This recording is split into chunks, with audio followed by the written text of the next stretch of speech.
Hello, I'm Lizzie and I'm a late diagnosed autistic person. I was diagnosed earlier this year at the age of 49, and today I wanted to discuss reasons why some autistic people choose not to have children. And I'm going to be sharing a lot of my own personal thoughts and experiences today, but I framed this video as a 10 reasons why because the YouTube algorithm seems to love it. So anyway, let's get started. Reason number one is having never felt maternal, and I think this is a pretty obvious one, isn't it? You know, for me personally, as a child and as a young adult, I never ever would try and imagine my future with children or wonder what they'd be like or wondering what names I'd choose for them or anything like that. And I'd get a bit confused about this when I'd hear kind of other children talking about their futures and their children. So yeah, I just never have felt maternal really. Number two is basically not wanting to put another person through negative experiences that you've had.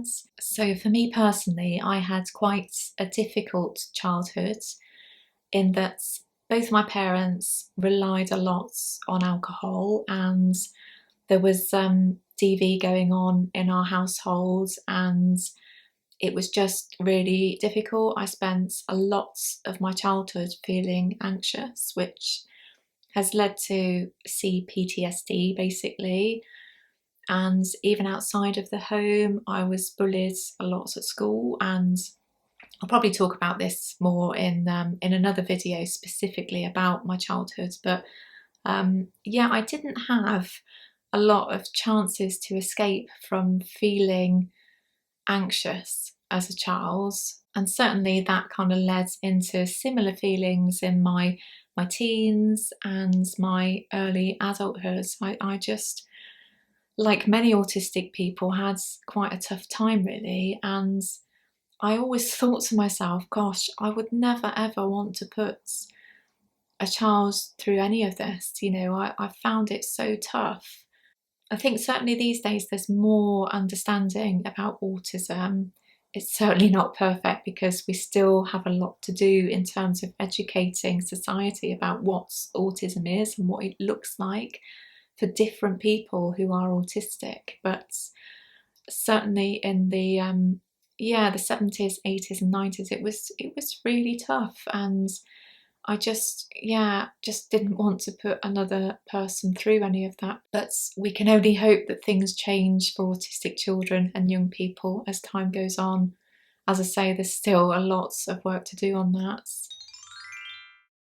Reason number three is PDA, or pathological demand avoidance. And pathological demand avoidance is a biggie for a lot of autistic people, including myself, and it's basically a resistance to the demands of others and the demands of life really. So I've always had difficulties in my jobs and in my personal life of the demands of others really. It can be really difficult at times, and for instance, if I've had a boss that's asked me, you know, to do something, as bosses do, that's, you know, part of their remit as a boss, my immediate internal response is, I really don't want to do it. So I have to have like an internal kind of dialogue with myself to really try and rationalize, you know, this is what is expected of me if I want to be paid. And of course, I need to be paid. So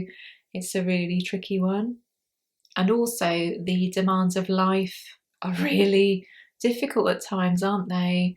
For everybody, you know, but particularly for autistic people who have PDA as part of their experience of being autistic. And of course, children come with all sorts of demands and expectations, don't they? So it's really difficult to try and negotiate with that, I think. And if we're talking about babies and toddlers and younger children, if they have a demand, their needs need to be met kind of instantaneously a lot of the time.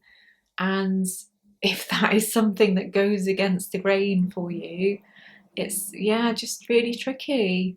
And I don't want to compare children to pets, but to give you an example, we have a little French bulldog and he's super cute, but he of course has his own demands that he wants to be met. And for instance, if I'm getting really kind of hyper focused on a task and he wants to go out to the loo and, you know, scratches the door, yeah, I have a bit of an internal kind of fight about it, and I'll feel frustrated. But of course, I'll never take it out on him. He just needs the toilet in that moment. But yeah, it's difficult, and I think I would have really struggled with that in terms of having a child. Number 4 is sensory issues, and many autistic people have real issues with sensory issues, and I'm certainly one of them. I've got real noise sensitivity, and of course, babies and toddlers and young children make lots of noise, don't they? And I know parents will often say it's different when it's your own child, and I'm sure that's true, but oh gosh, I struggle with noise so much that, yeah, I don't know if I could cope with that. I'm also super sensitive to smells, more so these days actually because of my MCAS, or mast cell activation syndrome. But yeah, it's not something I suspect I would have been very good at. And also when thinking about kind of bodily fluids and, you know, all that jazz, yeah, I honestly, I just don't think I could have handled it very well. I don't want you to think I'm completely anti-children though, because I'm an artist, so I've done kind of workshops with young children in the past, and it's been a delight. I've really enjoyed it in the moment, and even Ian made comments about sort of how kind of buzzed I was coming home from these events. But for me, it's just nice to be able to know that there is a get out at the end of the day, really. So, yeah, I just need to put that disclaimer in that I'm not completely anti children, by the way. Number 5 is an overwhelming sense of responsibility, and I'm sure that other autistic people will be able to relate to this, but I've spent so much time and energy into trying to be responsible for myself as one person in the world that, gosh, I don't know if I could cope with that responsibility of looking after another person and being responsible for instilling a sense of, I don't know, morality, in ensuring that their educational needs are met. And gosh, I could go on forever really about all the stuff that people have to try to kind of instill in their children, a sense of value, being respectful of other people in the world. And yeah, I've just found it really difficult at times to be able to look after myself really without, yeah, having the additional responsibility of being 100% responsible for another person. It's just so overwhelming a thought to me. Reason number 6 is pregnancy, and gosh, this is a biggie, isn't it? We spoke about sensory issues in reason number 4, but gosh, that would be just a massive issue in pregnancy, wouldn't it? And I'd love to hear actually if you've been pregnant and how you found it, and if it was any different in reality to what your expectations were of being pregnant. But for me, I just don't think I could cope with it. I've just always had this idea in my head of, you know, my bodily form. And I know even through perimenopause that I've had difficulties in um, having my form change slightly, because it often does in perimenopause due to hormonal changes, etc.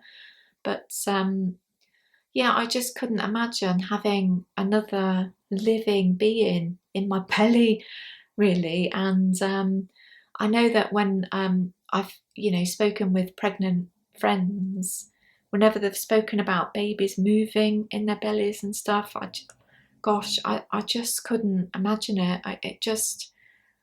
Yeah, I think I would have had massive sensory challenges with being pregnant, and it's something that I've almost been phobic about, I have to say. Reason number 7 is overwhelming changes to routine. And nobody can expect to have a child and expect there to be no changes to their routine, can they? It's completely all-consuming, having this huge responsibility of looking after another person, and with that comes a whole new set of challenges in terms of your daily routine. And if that is really important to your experience of autism, that can be super challenging. And routines have become a massive issue for me in recent years due to perimenopause, which is a a really common thing for perimenopausal autistic women. They weren't so much of an issue for me in my younger years, although I have always liked routines, and I like to be able to rely on them whenever I've been in difficult kind of times or situations. I can certainly see how this would be a massive issue for a lot of autistic people. It's Yeah, you just can't expect to have a child and not to have inner conflicts going on with routines, if that's your thing, really. Reason number 8 is transitions. And again, this is a massive thing for a lot of autistic people. It's basically the transition from one space to another, from one activity to another. It's just having the mental agility needed to remove yourself from one situation and plant yourself in another. And a lot of autistic people, including myself, have real issues with this because we as autistic people often have a delayed sense of processing, i.e., we need more time to be able to process things in our life, such as, sudden changes. It can, be quite jarring at times, I find, and it's really difficult for one autistic person to be able to live their life moving from one transition to another. But if you're then responsible for another human being or another few human beings, you're having to deal with more and more transitions in any given day, aren't you? And I've often thought about this throughout my life without even realizing I was autistic. I used to really wonder how people could do it, really, to suddenly have this whole new load of stress that comes with, dealing with different situations all the time, and situations you often don't want to be in. And I've often thought, what if my child was being bullied at school and then I've got to go off and deal with the school and perhaps deal with other parents and all this kind of stuff, really. And perhaps I've put too much thought process into all of this, but it's something that I've, often wondered about and just been so confused with how people kind of deal with it, really. Reason number 9 is, what if I have a child and we don't like each other? And I don't know if this is a usual thought process to have at all, but it's something that I've often wondered. You can't guarantee that you're always going to get on with your child or your parents. I had a very fraught relationship with my dad, and we just didn't get on. We just were two completely different people. And I just always wondered, what if I have a child or children and we're forced into having this long-term relationship? And what if we just genuinely don't like each other?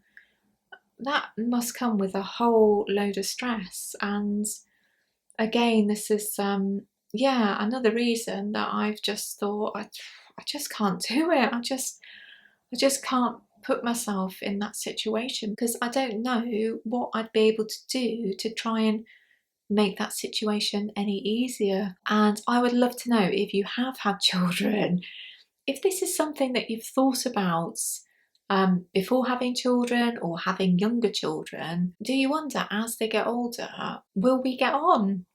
Won't we get on? Will we think we're okay? Will we hate each other? So I would love to know if this is a worry that you've had at any stage.